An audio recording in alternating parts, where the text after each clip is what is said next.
The cervical vertebrae. Cervical vertebrae are 7 in number. These are convex forwards like the lumbar vertebrae.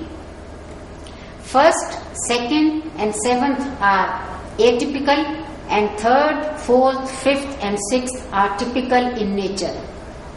Cervical vertebrae are characterized by the presence of a foramen in its transverse process. This foramen is called foramen transversarium. Typical cervical vertebra.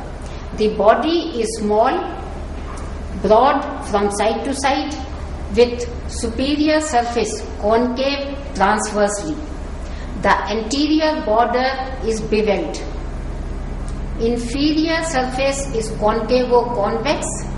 The beveled lateral borders form synovial joints with projecting lips of the next lower vertebra. The vertebral foramen is large and triangular. The spinal cord shows cervical enlargement from C4 level to T1 level. Pedicles are directed backwards and laterally. Laminae are narrow and small. The articular processes, both superior and inferior, are flat. Transverse process comprise of an anterior root,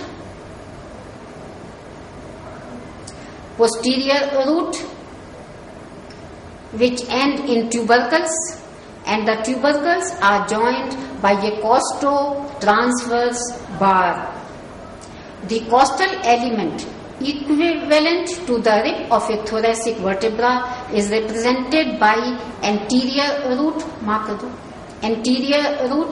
costo-transverse bar, and a posterior tubercle. The posterior root is the true transverse process. The spine is short and bifid. The attachments. The anterior longitudinal ligament is attached to upper and lower borders of the anterior surface of the body.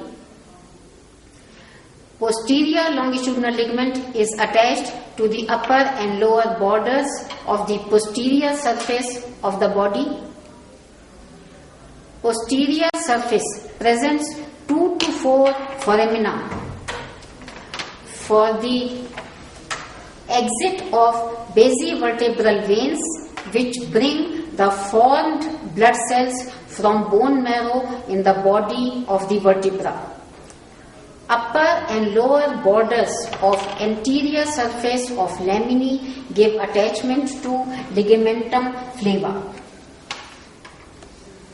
Foramen transversarium of 6th to 1st cervical vertebra transmits the vertebral artery, accompanying venous plexus, and branch from inferior cervical sympathetic ganglia.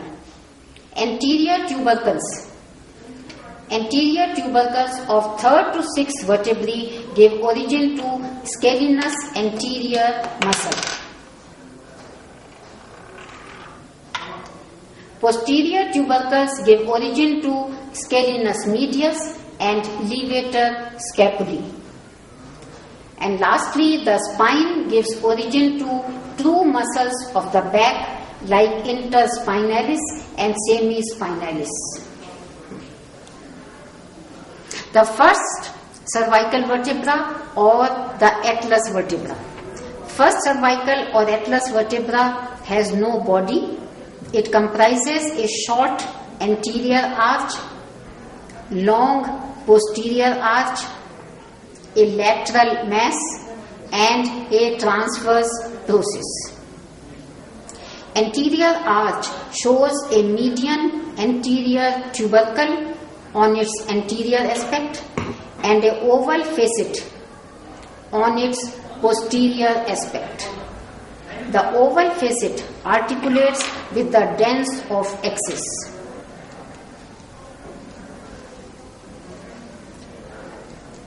Long posterior arch shows a median tubercle on its posterior surface. Upper surface behind the lateral mass shows a groove on each side where lies the vertebral artery. The lateral mass bears an obliquely directed, elongated superior articular facet and a circular, flat, inferior articular facet. The superior facet forms the ellipsoid atlanto-occipital joint,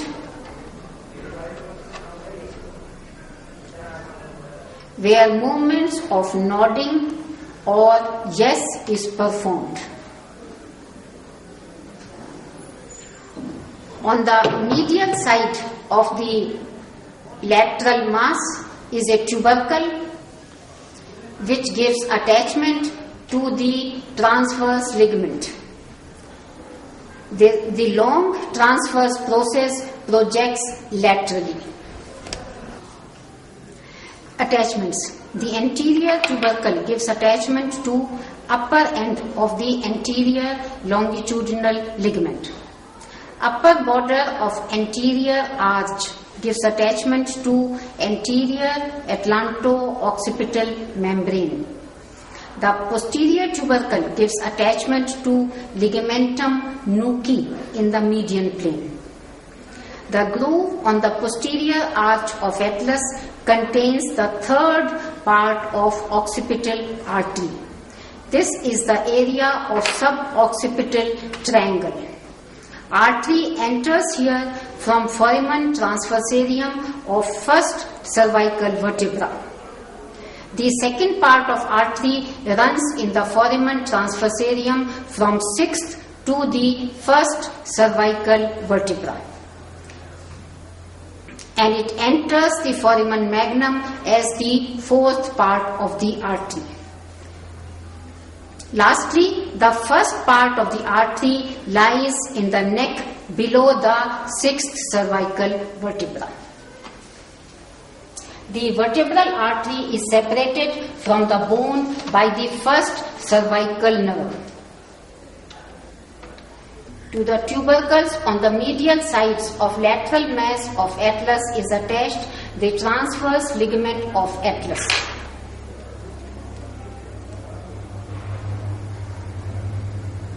The transverse process gives attachment to some muscles of the suboccipital triangle. Second cervical vertebra. The second cervical vertebra or axis has a characteristic dens or odontoid process projecting upwards from the body. Dens is fused with the superior surface of the body. Dens articulates anteriorly with the oval facet on posterior surface of anterior arch of atlas.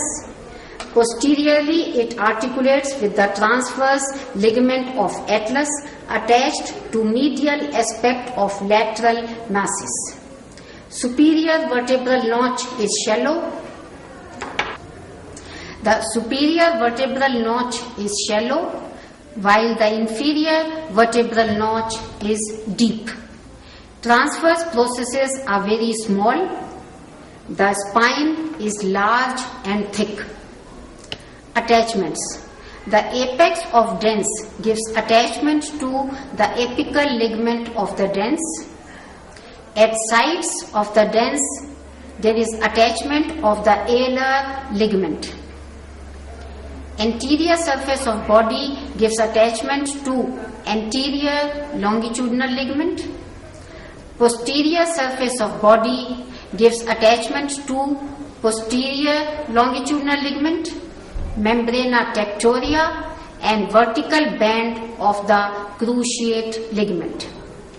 The laminae gives attachment to ligamentum flava. Transverse process gives attachment to a muscle, the levator scapulae, and the spine gives attachment to the true muscles of the back. The seventh cervical vertebra.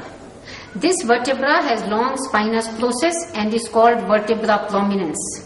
Spine is thick but is not bifid. Transverse processes are larger. Tip of the spine gives attachment to ligamentum nuchae and muscles of the back.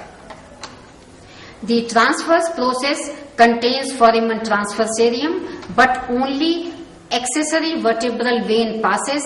The vertebral artery does not pass through the foramen transversarium of 7 cervical vertebra.